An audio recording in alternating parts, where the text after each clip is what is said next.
जब कर्नाटका में चुनाव हुए थे क्या तब भी हैक हुआ था, या झारखंड के जो परिणाम आए हैं क्या उसमें भी हैक हुआ था? दिक्कत यह है कि जब आप सेलेक्टिव क्रिटिसिज्म करते हैं, जब आपके पक्ष में परिणाम आते हैं तो आप छू तक नहीं करते, बट जब परिणाम आपके पक्ष में नहीं आते हैं तो ईवीएम हैक हो जाती है, चुनाव आयोग तक पे आप उंगली उठाना शुरू कर देते हैं। हकीकत है आपको आत्ममंथन करने की जरूरत है।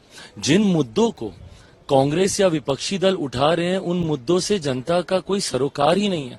जनता उन मुद्दों से अपने आप को रिलेट ही नहीं करती है, और यही कारण है कि बार बार आपको जनता नकार रही है। मैं मानता हूं झारखंड में हम लोगों की भी हार हुई है, बट जितनी प्रचंड हार आपकी महाराष्ट्र में हुई है या हरियाणा में हुई है, जनता कहीं ना कहीं इस बात को समझ रही है कि आज की तारीख में अगर कोई देश का नेतृत्व मजबूती से कर सकता है, कोई अगर देश को आगे लेके जा सकता है, तो हमारे प्रधानमंत्री जी की सोच वाली सरकार ही विभिन्न राज्यों के माध्यम से आगे लेकर जा सकती है। और यही कारण है कि बार बार अलग अलग राज्यों में हो रहे चुनाव में परिणाम हम लोग के पक्ष में आ रहे हैं। सर, वक्फ बोर्ड अमेंडमेंट बिल को लेकर एक बार फिर से विपक्ष काफी हंगामेदार लग रहा है, सेशन होने वाला है, क्योंकि अभी सारे एक रिप्रेजेंटेटिव गए थे लोकसभा स्पीकर से मिले, उन्होंने समय भी मांगा है कि हमें रिपोर्ट सबमिट करने के लिए समय दीजिए, बातों को सुना नहीं जा रहा है, चेयरमैन जानबूझ के उसको ज्यादा जल्दी करने की कोशिश कर रहे हैं। आपको क्या लगता है? पहले तो आप खुद ही मांग करते हैं कि भाई कमेटी में भेजा जाए। जब कमेटी में भेजा जाता है उसके बाद अगर इस तरीके से अब आपको उस पर भी भरोसा नहीं, तो समझ के परे है कि फिर आप किस चीज पे आप भरोसा करेंगे। कमेटी में आपको पूरा समय मिला अपनी बातों को रखने का, और अभी तो आप एंटीसिपेट ही कर रहे हैं। अभी तो ये पता भी नहीं है कि सत्र में आ रहा है कि नहीं आ रहा है। मेरा घर टूटा है, आपका अहंकार टूटेगा, क्या आप नतीजों के बाद कहेंगे?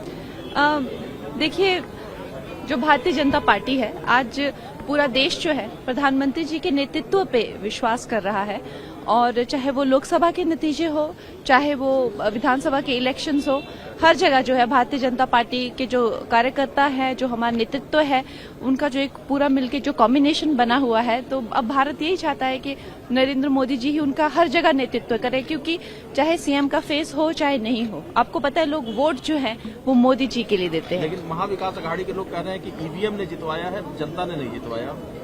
देखिए, अब जो लोग हार जाते हैं, एक तो वो या तो वो एक डिग्निफाइड स्टांस ले सकते हैं, या तो वो छोटी बचकानी बातें कर सकते हैं। इनकी बचकानी ही बातें, मैं खुद महाराष्ट्र में जाके आई हूँ, और वहाँ पे जो क्रेज जो है, मोदी जी का जो क्रेज है, इट इज अनबिलीवेबल। और उसके उपरांत जो है, चाहे लाडली बहन स्कीम हो, चाहे जो भी हो, जिस तरह से उन्होंने काम किया है, संगठन ने काम किया है, ये उसको वो चाहे तो उससे सीख सकते हैं, लेकिन आई थिंक उनकी ऐसी प्रवृत्ति नहीं है। मैडम, क्या लगता है उद्धव ठाकरे की आपका एक कमेंट बहुत वायरल हो रहा है कि आज मेरा घर टूटा है, कल तुम्हारा अहंकार टूटेगा, आप आज कैसे देखते हैं? देखिए, मेरा हमेशा से यही मानना है कि अगर आप की जब बुद्धि भ्रष्ट हो जाती है, तो सबसे पहले आप जो है महिलाओं का जो है अपमान करते हैं, आप उन्हें जो है नीचा दिखाते हैं। मेरा तो खैर गंदी गालियां देने के साथ साथ घर तोड़ दिया गया था, फिर मुझे मुंबई से निकाल दिया गया था, और एक तरह से सारे जो फिल्म गैंग है और ये मिलकर जो इनकी जो गैंग है वो एक बन गई थी। तो इस तरह की गैंगिज्म करना, जब आप एक गार्डियन के रूप में है, आप एक नेतृत्व के रूप में, आपको गैंग नहीं करना चाहिए। आपको लोगों का जो है वो जो है, आपको उनकी बात पसंद हो चाहे नहीं, लेकिन आप प्रधानमंत्री जी देखिए, जो उनका क्रिटिसिज्म करते हैं उनको देखिए, वो सबके लिए एक, इसीलिए वो ग्रेट लीडर है।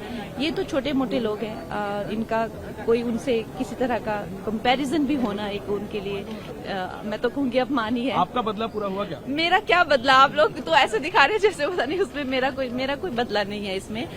मैं तो एक मामूली सी कार्यकर्ता हूँ, और we are very lucky to have the leadership of prime minister Modi.